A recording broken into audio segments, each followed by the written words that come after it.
මේ දවස්වල වැඩිපුරම කතා බහ වෙන්නේ ශ්‍රේෂ්ඨාධිකරණය සහ අභියාචනාධිකරණය විනිසුරුවරුන්ගේ විශ්‍රාම යන වයස දීර්ඝ කිරීම සම්බන්ධයෙන් එහිදී දැන් පසුගිය දවසක එක්තරා නීතිඥ මහත්තයෙක් ඇවිල්ලා ප්‍රකාශ කරා දැනට ව්‍යවස්ථාවේ දෝෂයක් තියෙනවා කියලා. මොකද ඒ දෝෂය තියෙන හින්දා නැවත අලුත් ආණ්ඩුක්‍රම ව්‍යවස්ථා සංශෝධනයක් ගේන්න බෑ කියලා.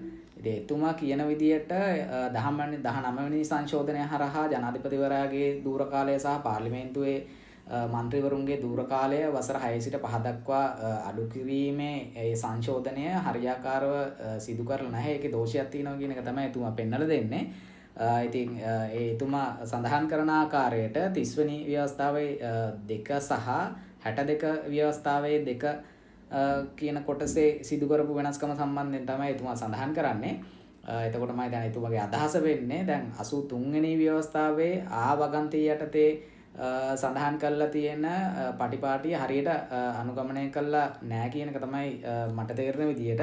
ඉතින් 83 වෙනි ව්‍යවස්ථාවේ ඇත්තරම 83 ආ ව්‍යවස්ථාවේ සඳහන් වෙන්නේ 30 වන ව්‍යවස්ථාවේ දෙවන අනු ව්‍යවස්ථාවේ නැතහොත් 62 වන ව්‍යවස්ථාවේ දෙවන අනු ව්‍යවස්ථාවේ විධිවිධාන සංශෝධනය කිරීම හෝ පරිච්ඡින්න කොට ප්‍රතියෝජනය කිරීම හෝ සඳහා වූ නැතහොත් ඒ විධිවිධාන වලට අනුකූලව වන්නා වූද අවස්ථානෝචිත පරිදි ජනාධිපතිවරයාගේ දූර කාලය සාවෘද්දක් ඉක්මවා දීර්ඝ කරන්නා වූ නැතහොත් පාර්ලිමේන්තුවේ පවත්නා කාලය සාවෘද්දක් ඉක්මවා දීර්ඝ කරන්නා වූද පනත් කෙටුම්පතකට ඊට පස්සේ පක්ෂව දෙන ලද සංඛ්‍යාව නොපැමිණි මන්ත්‍රීවරුන් සංඛ්‍යාව තුළු 3/2කින් සම්මත කළ ජනවිත විචාරණයකට යාම සම්බන්ධ කරුණු ඊට පස්සේ සඳහන් වෙන්නේ. ඒ අනුව දැන් 83 වෙනි ව්‍යවස්ථාවේ ආ කොටසේ සඳහන් වෙනවා මෙන්න මේ වගේ වචන තුනක්. එකක් තමයි සංශෝධනය කිරීම, අනිත් එක පරිච්ඡින්න කොට ප්‍රතියෝජනය කිරීම කියන එක. ඒ වගේම අනනුකූල වන්නා වූද කියන ඒ වචන කීපය සඳහන් වෙනවා. ඉතින් ඒ අනුව දැන් මගේ තේරුම් ගැනීම වෙන්නේ 30 වෙනි ව්‍යවස්ථාවේ දෙවෙනි කොටස සහ 62 වෙනි ව්‍යවස්ථාවේ දෙවෙනි කොටස සංශෝධනය කිරීමට නම් ව්‍යවස්ථාවේ 83 වෙනි ව්‍යවස්ථාවේ ආ කොටසේ තිබෙන ආකාරයට ඒ කියන්නේ ජනමත විචාරණයක් සිදු කළ යුතු වගන්ති මොනවද කියන කොටසට එතකොට 32 සහ 62 දෙකත් ඇතුළත් වෙනවා කියන එක තමයි මගේ අවබෝධය. නමුත් මේ සම්බන්ධයෙන් ලංකාවේ ඉන්න නීති විශාරදයන්ගේ මතය මම දන්නේ මේකට ඉතාමත්ම වැදගත්. මම කිව්ව මගේ පුද්ගලික හැඟීම ගැන. ඉතින් ඒක අපිට ඉදිරියේදී බලා ගන්න පුළුවන් මේ නීති විශාරදයන් මේකට මොන වගේ ප්‍රතිචාරයක් දක්වයිද කියලා. හැබැයි ඒත් එක්කම ඒ කියන්නේ දැන් අපි මතක තියාගන්න ඕන අනිත් කාරණේ තමයි 2019 දී මම හිතන්නේ මට මතක විදිහට මෛත්‍රීපාල සිරිසේන ජනාධිපතිවරයා මේ සම්බන්ධයෙන් ඔහුගේ දූර කාලය අවුරුදු 5-10ද කියලා විමසන්න මම හිතන්නේ ශ්‍රේෂ්ඨාධිකරණයේ මතය විමසුවා වගේ මතකයක් මට තියෙනවා. ඉතින් එතෙන්දී මම හිතන්නේ ඔහු ඒ අවුරුදු 5යි කියන එක මම හිතන්නේ තහවුරු කරගෙන තමයි ඔහුගේ දූර කාලය අවුරුදු 5 ඉක්මවන්න කලින් මැතිවරණයට ජනාධිපති මැතිවරණයට ගියේ. ඒක නිසා මම හිතන්නේ මේක දැන් මේ ජනාධිපතිවරයාට හෝ පාර්ලිමේන්තුවට බලපෑමක් කරන්න ගන්න නැහැ කියන එකත් මගේ විශ්වාසයක් තියෙනවා. ඒ වගේම දැන් මෙහි දෝෂය නිවැරදි කර ගැනීම මම හිතන්නේ කළ යුතුයි කියලා මම හිතනවා. ඉතින් 19 වෙනි සංශෝධනය මම හිතන්නේ තවත් සංශෝධන කීපයක් සිද්ධ වුණා. එතකොට මේ නිශ්චිත කාරණය සම්බන්ධයෙන් 2024 දී නීතිපතිවරයා විසින් ගැසට්ටුවක් නිකුත් කළ තියෙනවා කියලා එතුමා සඳහන් කරනවා. නමුත් ඒකෙදී ඉතින් මුකුත් වෙච්ච බවක් නම් සඳහන් වෙන්නේ නැහැ.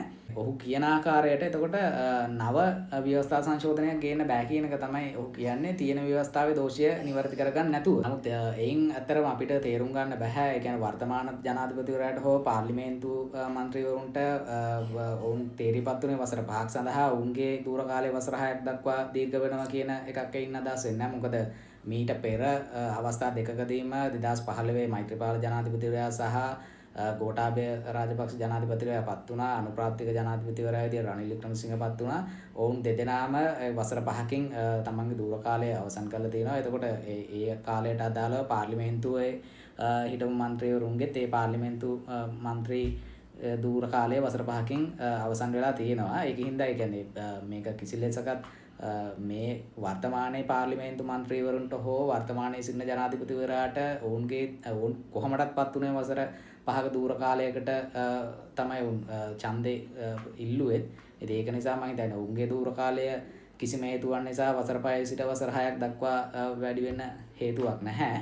දැන් ඇත්තටම මේ දෝෂය निराකරණය කර ගැනීමට මම හිතන්නේ උත්සාහ කරනවට වැඩිය මේ ආණ්ඩුව බලයට එනකොටම බලයට ආවේ අලුත් ආණ්ඩුක්‍රම ව්‍යවස්ථාවක් ගේනවා කියලා. ඉතින් ඒ අනුව මම හිතන්නේ මේ තනි දෝෂ निराකරණය කරන වෙනුවට අලුත් ආණ්ඩුක්‍රම ව්‍යවස්ථාවක් ගෙනල්ලා මේ සියලු දෝෂ නිවාරණය කරන කටයුතු කරනවා නම් තමයි මම හිතන්නේ සුදුසුම වැඩේ වෙන්නේ. ඉතින් එතකොට මහජන සංවාදයක් කරහා මහජන කතිකාවතක් කරහා අලුත් ආණ්ඩුක්‍රම ව්‍යවස්ථාවක් ගේන්න කටයුතු කරන්න පුළුවන් ආණ්ඩුවට ඇත්තරම මේ තියෙන ව්‍යවස්ථාවේ ඇත්තරම භාෂාව ටිකක් ගැඹුරුයි සහ සංකීර්ණයි සාමාන්‍ය මිනිස්සුන්ට ඇත්තරම සමහරවිට කියවල තේරුම් ගන්න හැකියාවකුත් නැහැ. දැන් උදාහරණයක් විදිහට මම මේ නිශ්චිත කාරණේ සම්බන්ධයෙන්ම මතු කරොත් එහෙම මම ඔබට කියන්නම් 83 ආවගන්තිය කොහොමද තියෙන ව්‍යවස්ථාවේ ලියලා තියෙන්නේ කියලා. මම ඒක නැවත කියවන්නම්. 83A 30 වන ව්‍යවස්ථාවේ දෙවන අනුව්‍යවස්ථාවේ නැතහොත් 62 වන ව්‍යවස්ථාවේ දෙවන අනුව්‍යවස්ථාවේ විධිවිධාන සංශෝධනය කිරීම හෝ පරිච්ඡින්න කොට ප්‍රතියෝජනය කිරීම හෝ සඳහා වූ නැතහොත් ඒ විධිවිධාන වලට අනුකූල වන්නා වූද අවස්ථානෝචිතව පරිදි ජනාධිපතිවරයාගේ දූර කාලයේ සාවෘද්දක් ඉක්මවා දීර්ඝ කරන්නා වූ නැතහොත් පාර්ලිමේන්තුව පවත්නා කාලය සාවෘද්දක් ඉක්මවා දීර්ඝ කරන්නා වූද පනත් කෙටුම් පතට ඒ ඡේදෙ.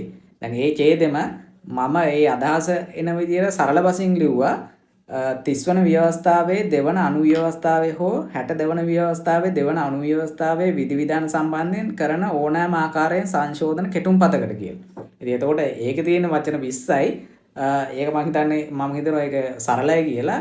නමුත් ව්‍යවස්ථාවේ තියෙන වගන්තියේ වචන 50කට කිට්ටු වෙන තියෙනවා.